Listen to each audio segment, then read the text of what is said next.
Léo, depois de ter assistido esse filme, eu acho que nós erramos no nosso julgamento sobre os dragões. Eles são dóceis, são amáveis. Não sei. Talvez alguns, mas eu acho que ainda é muito perigoso andar com dragão. Nada, não, eu tenho um aqui, ó. Olha que gracinha esse aqui. Não faz isso. Falando, olha aí. Agora pronto. Agora vamos fazer o programa com o cenário pegando fogo. Tudo queimado. Roda a vinheta enquanto a gente apaga esse negócio aqui.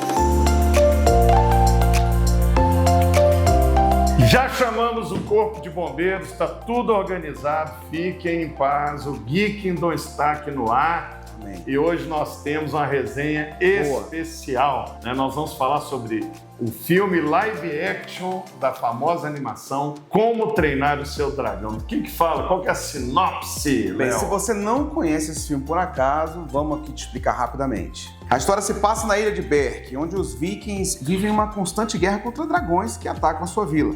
O protagonista é o garoto chamado Soluço, que é magrinho, mas muito inteligente e deseja ser honrado e reconhecido pelo seu pai, o Estoico, que sonha vê-lo como um líder da sua vila. Tudo muda quando o Soluço tenta pegar um dragão e consegue, o famoso e tão temido Fúria da Noite, e que mais à frente vai ser chamado o Banguela, né? O nosso dragãozinho tão especial aí da série. Em vez de matá-lo, o Soluço decide libertá-lo e aos poucos desenvolve uma amizade profunda com o dragão, descobrindo então aí, pastor, que os dragões podem ser domesticados e ter um bom relacionamento. Mas isso não é muito aceito pelo seu pai no início. Bom, a primeira discussão, né, que nós já fizemos a resenha do Minecraft e do Lilo e Stitch, sim, que ambos são transposições para o live action, tanto de uma animação quanto de um jogo de videogame. Então está cada vez mais comum, né, Hollywood fazer essa transposição, nem sempre bem sucedida. Verdade. Mas eu diria que nesse caso muito bem sucedida, né? Enquanto estamos gravando aqui, a estreia teve quase 200 milhões de dólares, estreia mundial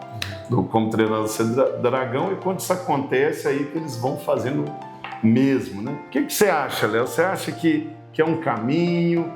Acabou a criatividade? Esse é um sinal ruim, né? Que estão investindo em adaptações de live action, de animações, jogos de videogame? Olha, o que você vê para o futuro de Hollywood? Pois não tem dúvida de que realmente às vezes fica com esse tom de caça-níquel, né? Porque dá dinheiro. A animação custou 150 milhões. No final de semana já fez 250, então já está no lucro.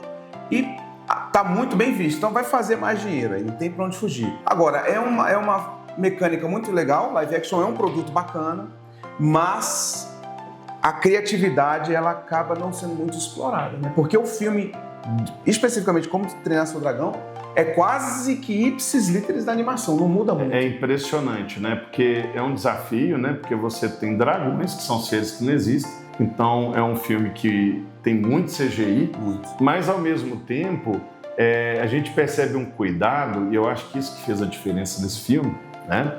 O diretor do filme era o diretor da animação, era a mesma pessoa. Geralmente isso não acontece. Geralmente não acontece.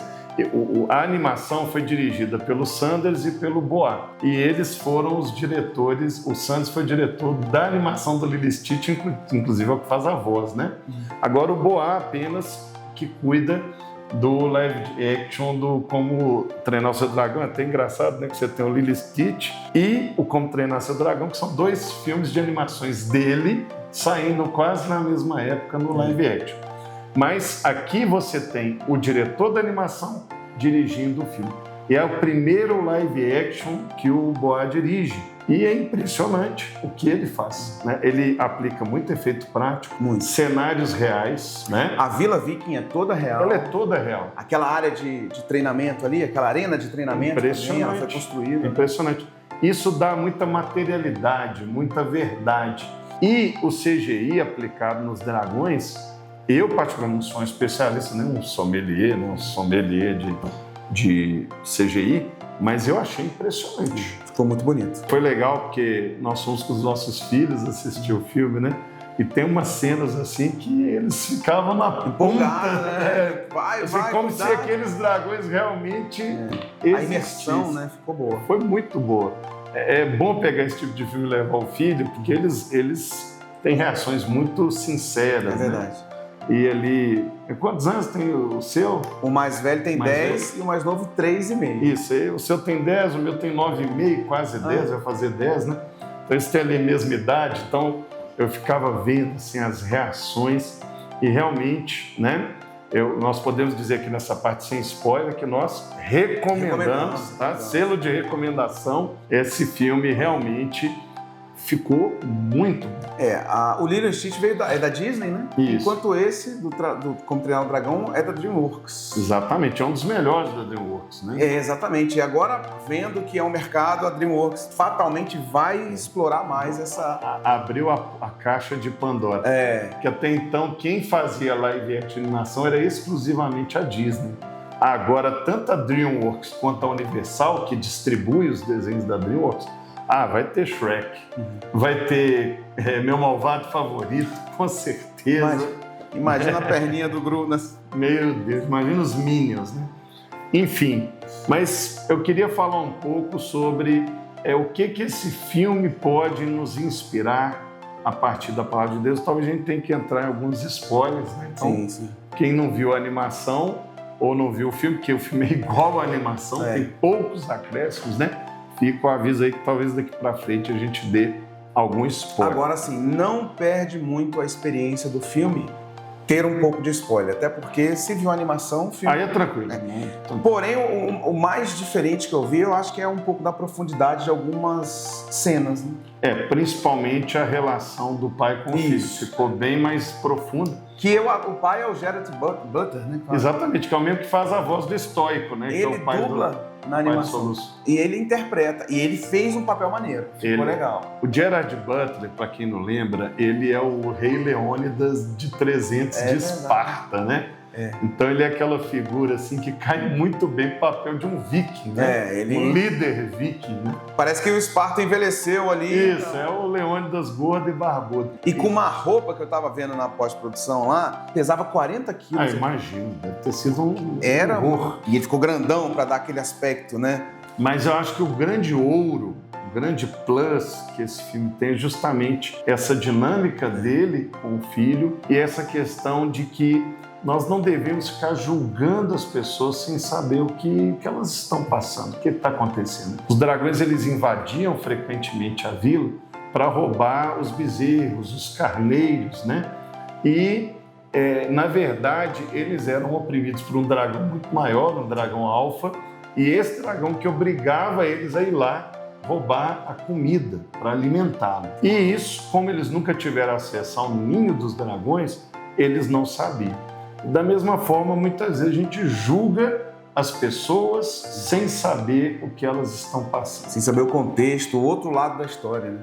Esse dragão alfa, inclusive meu filho durante o vídeo falou assim: nossa, papai, parece um kaiju, né? Porque ele adora. Igualzinho mesmo. Pacific Ring, né? O Círculo de Fogo. Quem não sabe o que é kaiju, são aqueles monstros japoneses. Padrão Godzilla. Padrão Godzilla. E aí foi um momento ali muito interessante do filme. Mas é essa percepção de olhar para o outro lado e falar assim, qual é a motivação do outro, né?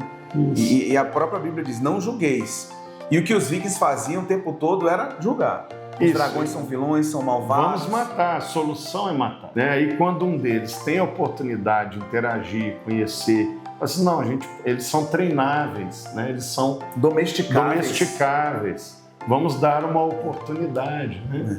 E aí a gente vê também a questão de você ser necessariamente produto do meio, porque os jovens adolescentes ali, eles se tornavam vikings, não tinha opção. Enquanto o Soluço, ele vê aquela situação e fala, cara, eu não consigo tirar a vida de um. Exatamente. E ele sofre um preconceito, um bullying, né? Ele se sente deslocado da sociedade por não ser exatamente igual, quando no final das contas ele tinha um propósito de ser como ele era, né? Isso mesmo. Então fica aí, né, para nós essa lição, um filme belíssimo, né? Mas que você, né, não julgue as pessoas. Busque conhecer, saber a história delas antes de julgá-las. Exatamente, principalmente se ela for uma pessoa feia, você vai julgar o dragão ali. E tá demorando. Tá na hora de acabar. Pronto, tá na hora de acabar. Assina o canal, comente o que você achou do filme, as comparações com a animação, tá? Compartilhe, né? Divulgue o canal e até a próxima, se Deus permitir. Um grande abraço aos súditos do reino.